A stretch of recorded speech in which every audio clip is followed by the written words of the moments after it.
In the near future, space will most likely start to be colonized, and therefore space stations and colonies will have to be built, and space architecture will start to emerge.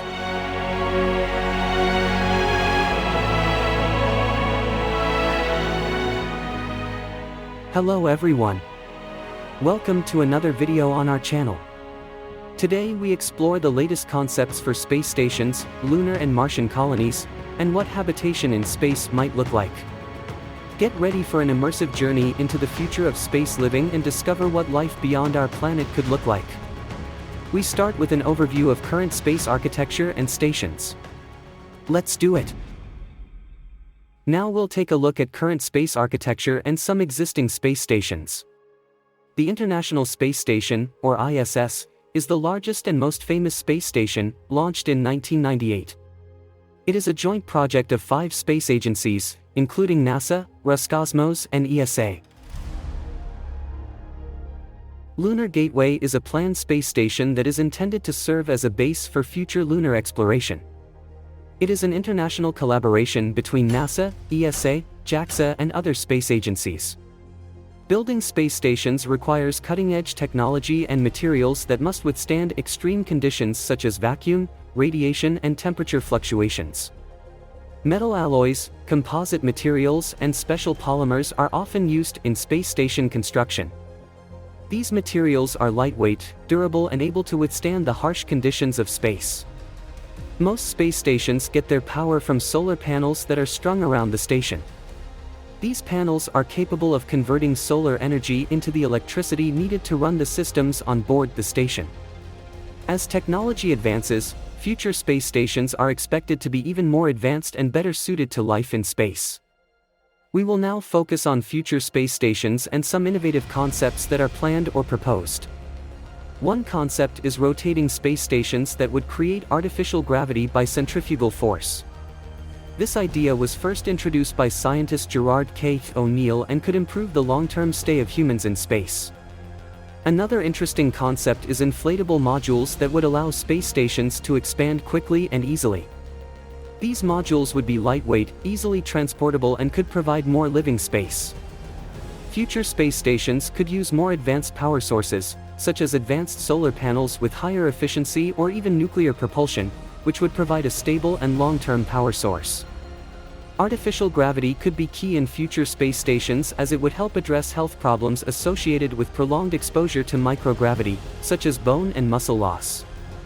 Future space stations could serve as multi-purpose platforms for scientific research, asteroid mining, tourism, or even as bases for further space exploration such as the Moon and Mars. Space agencies are likely to collaborate more with commercial partners such as SpaceX or Blue Origin in the future, which could bring new technologies and ways of funding space stations. Future space stations could have modular and expandable designs that would allow parts of the station to be easily added or removed as needed. This flexibility would facilitate station expansion, maintenance, and technology upgrades. Environmental considerations will also be important in the design of future space stations. Waste recycling, water extraction from the atmosphere, and other sustainable technologies will be key to reducing dependence on supplies from Earth. Now we look at concepts for lunar and Martian colonies and what future bases on these bodies might look like. NASA's Artemis program plans to return humans to the Moon and establish a permanent base. The goal is to use the Moon as a testing ground for the technologies and procedures that will be needed for a trip to Mars. SpaceX, led by Elon Musk, is also working on plans to colonize Mars. Their Starship shuttle should be able to carry cargo and crew to Mars and back to Earth, a key step towards permanent settlement. Energy will be essential for lunar and Martian colonies. Solar panels, nuclear reactors, or even harnessing geothermal energy on Mars may be possible sources of power for these bases. Securing sufficient water and food is another challenge for future colonies. Water could be obtained from local sources such as ice on the Moon or Mars. Food could be grown in closed hydroponic or aeroponic systems. Building habitats on the Moon and Mars will require the use of local materials, such as lunar regolith or Martian dust. 3D printing and other advanced building technologies could enable the rapid and efficient creation of habitats. One of the biggest challenges for colonists will be protection from cosmic rays.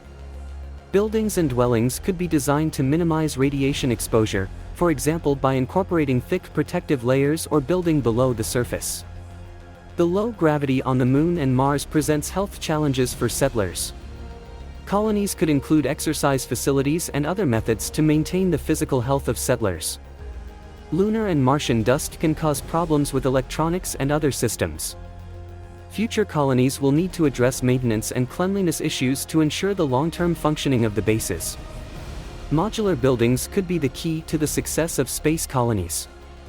Modular units would be easily transportable and could be assembled quickly and efficiently, allowing flexibility in different configurations to suit the needs of the settlers. The design of dwellings and public spaces in space colonies should take into account the psychological needs of the settlers.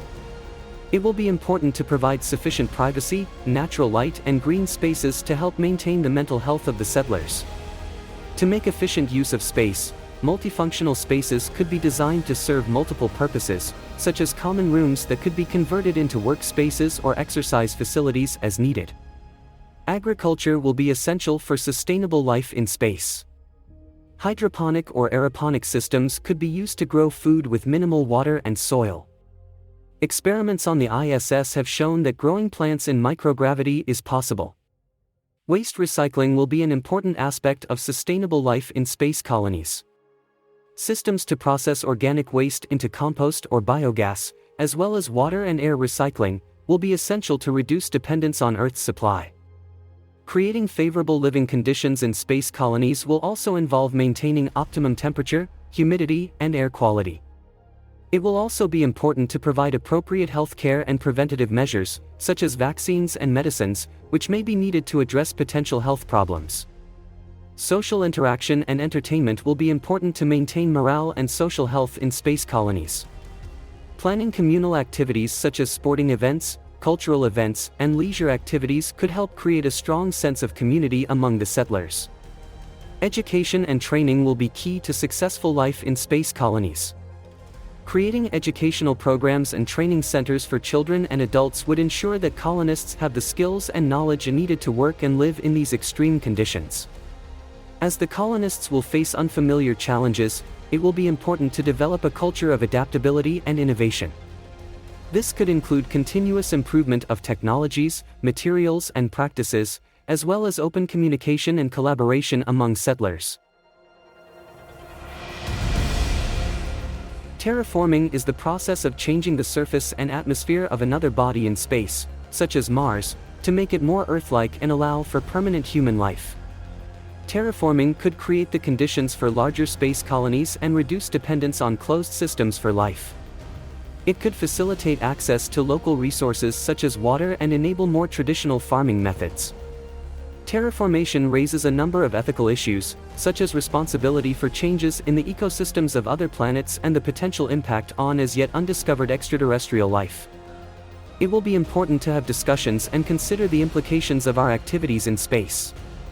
Implementing terraforming will also require addressing many technological challenges, such as releasing enough greenhouse gases to raise temperatures, creating a magnetic field to shield against cosmic rays, and developing efficient ways to supply water. Terraforming is a process that could take hundreds or thousands of years. While it is a fascinating idea, current and future space colonies will have to address the challenges of living in space without relying on complete terraforming. In this video, we look at current and future space architecture, options for lunar and Martian colonies, architecture for life in space, and the potential for terraforming. Space architecture will play a key role in our space conquest efforts. As technologies and ideas evolve, we can expect designs and concepts to become increasingly adapted to the needs of humans in space. Thank you for joining our exploration of space architecture today. We hope you enjoyed this video and gained some new insights. We'd love to hear your thoughts. Please leave us a comment about what you think about space architecture and what your ideas are for future space colonies. If you enjoyed this video, don't forget to subscribe to our channel and share the video with your friends who are also interested in space architecture and space colonization.